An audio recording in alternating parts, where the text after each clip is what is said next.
নমস্কাৰ, মই mini blog চলাই আপোনাক জনাইছোঁ। আজিৰ পৰা চামতা ষ্টেডিয়াম নৰনাৰায়ণ বৰ্মন সৰণি চলান্তৰত হৈ প্ৰাইজ মানি ফুটবল প্ৰতিযোগিতা আৰম্ভ হৈছে। আজি ডেমো খেল আছিল দুটা দল চামতাৰে চামতা কোচিং চেণ্টাৰ চামতা আঞ্চলিক ক্ৰীড়া সংঘ সহকালি বৰমা আৰু আন এটি দল আছে, মই নামটো মনত নাই বাৰু, বৰমাটো মনত আছে।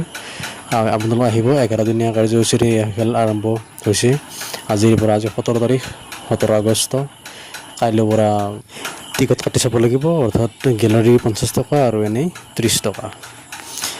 আপোনালোকে আহিব নিশ্চয়। ভাল ভাল টিম আছে, কলিকতাৰ আছে, কলিকতা মোহনবাগান, UFC, এনেকৈ বিভিন্ন দূৰৰ টিম আছে।